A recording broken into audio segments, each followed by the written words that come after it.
रात शांत थी। आकाश में तारों की चमक कुछ अलग ही थी, जैसे आज स्वर्ग खुद पृथ्वी को देख रहा हो। बेथलेहम की सड़कों पर ठंडी हवा बह रही थी। ऐसे ही समय में एक युवा दंपत्ति मरियम और यूसुफ थके हुए रास्ता चलते जा रहे थे। मरियम की कोख में एक बच्चा था, पर यह कोई साधारण बच्चा नहीं था। यह वह था जिसकी भविष्यवाणी सदियों पहले की गई थी, परमेश्वर का पुत्र। हाँ, यूसुफ ने धीरे से कहा, मरियम, थोड़ी देर और, बस शहर पहुंचने वाले हैं। मरियम ने मुस्कुराते हुए जवाब दिया, मैं ठीक हूं, परमेश्वर हमारे साथ है। दोनों चलते चलते बेथलेहम पहुंचे। चारों ओर लोगों की भीड़ थी, क्योंकि उस समय सबको अपने अपने शहर में नाम दर्ज करवाने आना था। यूसुफ ने कई सरायों के दरवाजे खटखटाए।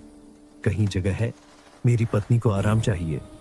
पर हर जगह एक ही उत्तर मिलता, क्षमा कीजिए, जगह नहीं है।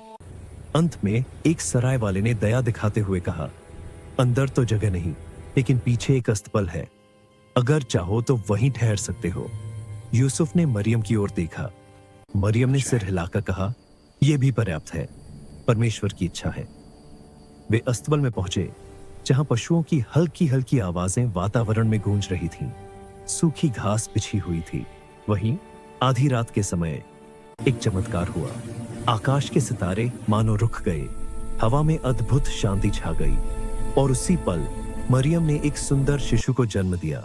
ये वही था जिसकी प्रतीक्षा मानव जाति हजारों वर्षों से कर रही थी, यीशु मसीह। मरियम ने बच्चे को कपड़ों में लपेटा और घास से भरी चरनी में रखा। यह चमक रहा था जैसे उसी से प्रकाश निकल रहा हो। यूसुफ भावुक होकर बोला, यह हमारा बच्चा नहीं, पूरी दुनिया का राजा है। उधर पास के मैदानों में कुछ चरवाहे रात की रखवाली कर रहे थे। अचानक आकाश चमक उठा। स्वर्गदूतों का समूह उनके सामने प्रकट हुआ। एक स्वर्गदूत ने कहा, डरो मत, मैं तुम्हें बड़ी खुशी का समाचार देता हूं। आज दाऊद के नगर में उद्धारकर्ता का जन्म हुआ है, मसीह प्रभु।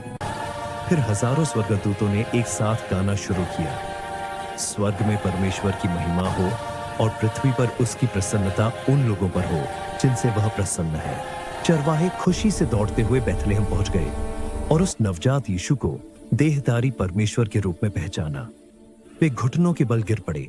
कई मील दूर आसमान में एक अनोखा तारा चमक रहा था। 3 विद्वान मैजियाई उसे देखकर बोले, ये कोई साधारण तारा नहीं, यह बताता है कि एक महान राजा का जन्म हुआ है। वे लंबी यात्रा पर निकल पड़े, रेगिस्तान, पहाड़, जंगल पार करते हुए। अंत में तारा उन्हें उसी अस्तबल तक ले आया। द्वार के सामने रुककर उन्होंने सोने, लोहबान और गंधरस के उपहार निकाले और यीशु के सामने रख दिए। उन्होंने कहा, हम पृथ्वी के राजा को प्रणाम करते हैं। इस तरह एक साधारण अस्तबल में, बिना किसी राजसी शोर शराबे के, परमेश्वर का पुत्र इस संसार में आया।